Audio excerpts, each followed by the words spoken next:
మాతృదేవోభవ. నేను మీ శ్రీధర్.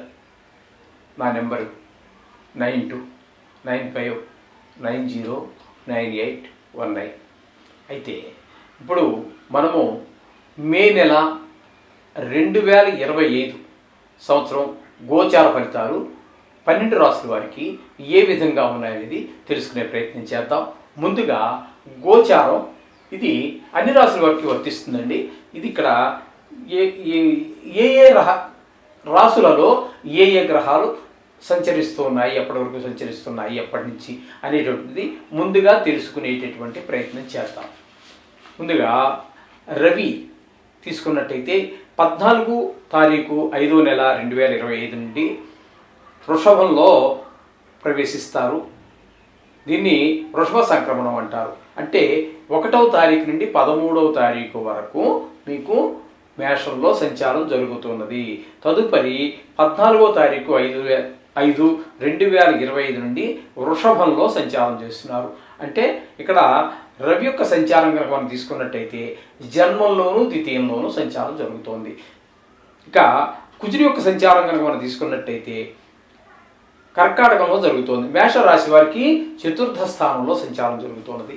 గురు యొక్క సంచారం తీసుకున్నట్టయితే ద్వితీయ స్థానంలో గురు యొక్క సంచారము మే 9వ తారీఖు వరకు సంచరించి తదుపరి 22 రోజుల పాటు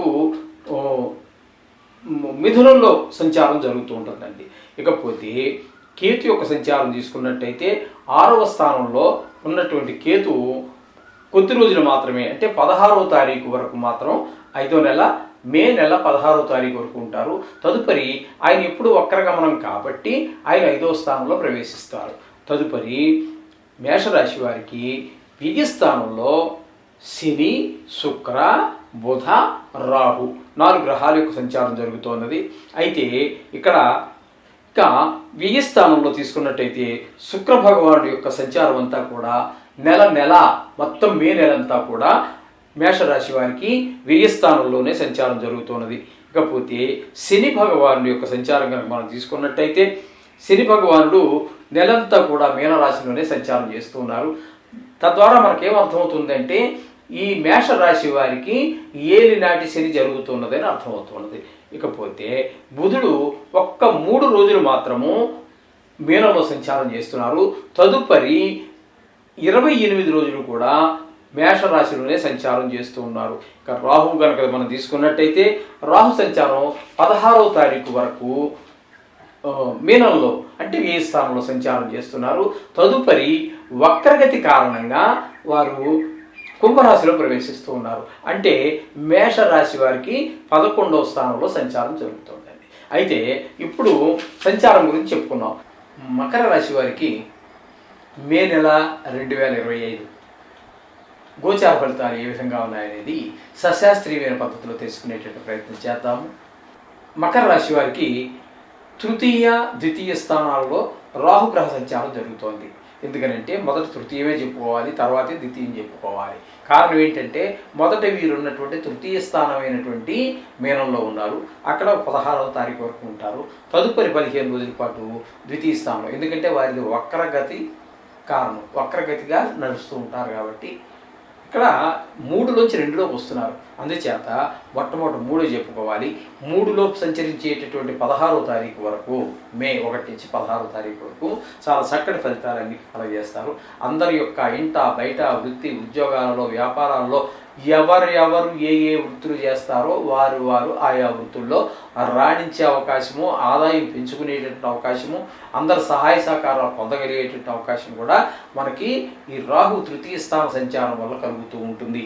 ఇకపోతే ద్వితీయ స్థానంలోకి వచ్చాక మాత్రం ఇక్కడ కొంచెం ధనానికి ఇబ్బంది పడవలసినటువంటి పరిస్థితి ఉంటుంది.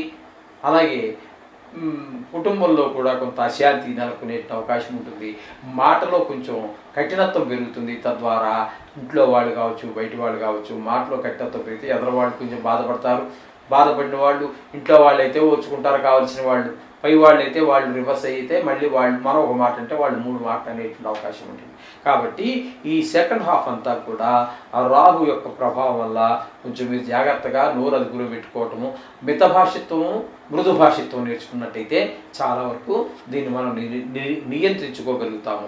ఇకపోతే శని భగవాన్ యొక్క సంచారం తృతీయ స్థానంలో ఈ నెలంతా ఉంటుంది. నెలంతా అంటే మాసవారి ఫలితాలు చెప్పుకుంటున్నాము కాబట్టి, కానీ నిజానికి ఇక్కడ 2.5 సంవత్సరాల పాటు ఆయన ఉంటారు. అంచేత తృతీయ స్థానంలో 2.5 సంవత్సరాల పాటు చూసుకోక్కర్లేదండి. శని యొక్క అద్భుతమైన ఫలితాలన్నీ కూడా మకర రాశి వారు పొందగలుగుతారు. 3వ స్థానంలో ఉండటం వల్ల ఇంట బయట ఇందాక రాహు గురించి మనం చెప్పుకున్నాం చూడండి, ఆ ఫలితాలన్నీ కూడా చక్కగా ఆరోగ్యం బాగుండటము, అలాగే సోదరులు ఇంట్లో వాళ్ళు బయట వాళ్ళు ఉద్యోగ స్థలంలో వ్యాపార స్థలంలో అనేక రకాల వృత్తులు ఉన్నాయి. ఎవరు ఎక్కడ ఏ చేసినా వాళ్ళందరూ కూడా ఇరుగు పొరుగు వారు అందరి యొక్క సహాయ సహకారాలు అందరి ద్వారా మనం మన అభ్యున్నతికి అభివృద్ధికి ఆర్థికంగా అన్ని రకాలుగా కూడా ఎదగడానికి శని భగవాన్ యొక్క అనుగ్రహం లభిస్తూ ఉంటుంది. ఈ 2.5 సంవత్సరాల పాటు ముఖ్యంగా మనం చెప్పుకుంటున్నది మే నెల ఫలితాలు కాబట్టి నెలంతా కూడా ఆయన అనుకూలమైన ఫలితాలు ఇస్తున్నారు.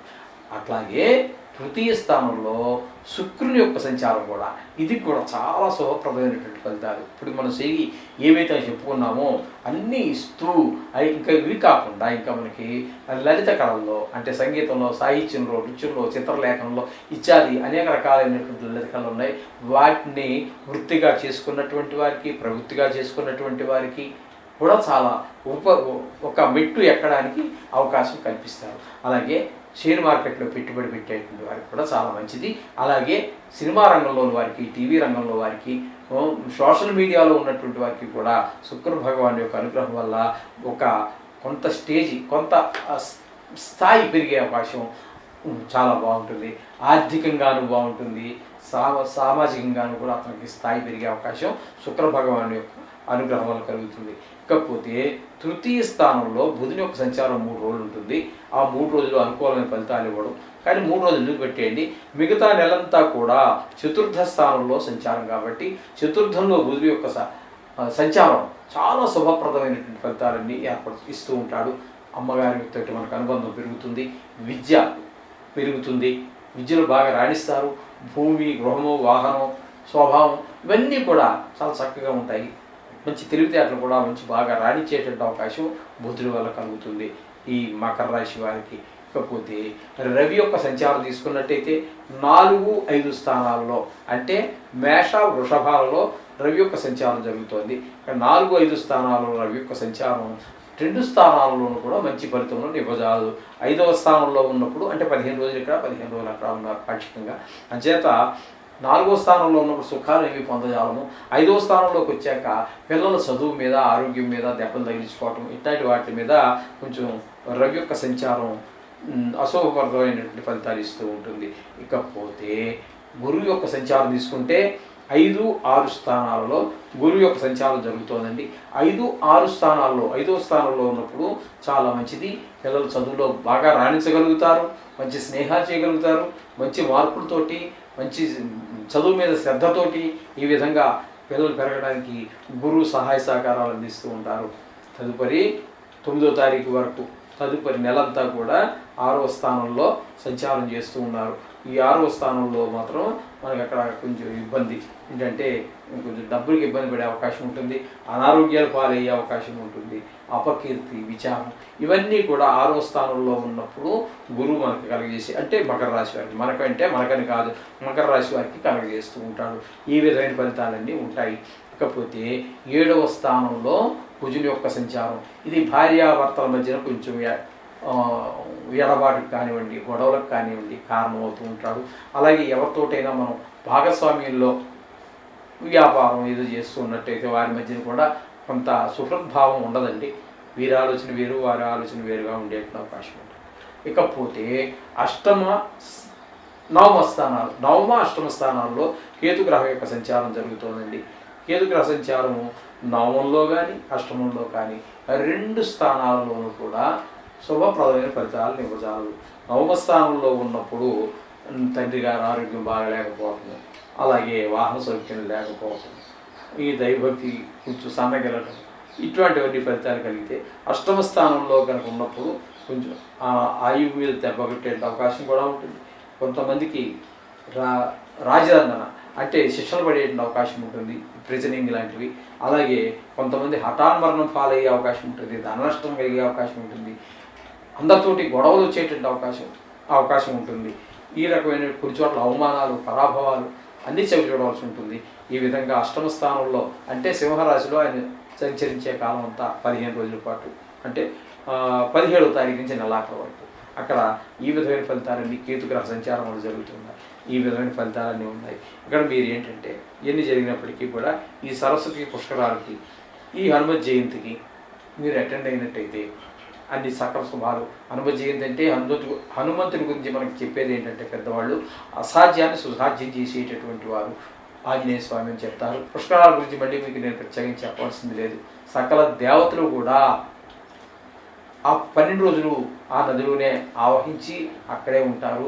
అందులో స్నానం చేస్తే ఈ జన్మే సార్థకం అవుతుంది అని చెప్పి పెద్దలు చెప్తారు. మొన్న మీరు మహాకుంభమేళా చూశారు కదండి. మహాకుంభమేళా తక్కువ రోజులు జరిగిందా? చాలా రోజులు జరిగింది. 144 రోజులు ఎంతో జరిగింది. అన్ని రోజులకి 55 కోట్ల జనాభా మంది దానికి అందులో పుణ్య స్నానాలు చేశారు. దేశ విదేశాల నుంచి వచ్చారు.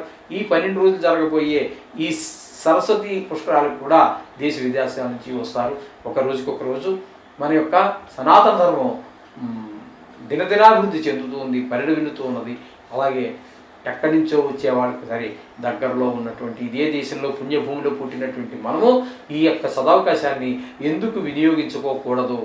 కొన్ని కష్టాలు సుఖాలు ఉంటాయి. అయినా సరే మరీ కాని పరిస్థితి అయితే వదిలిపెట్టండి. కానీ ఏ మాత్రం అవకాశం ఉన్నా దీన్ని తప్పకుండా దీన్ని ఆచరించండి. ఈ పుష్కరాల యొక్క పుష్కర స్నానాన్ని ఆచరించండి. సర్వశుభాలు పొందండి. శుభం భూయాత్.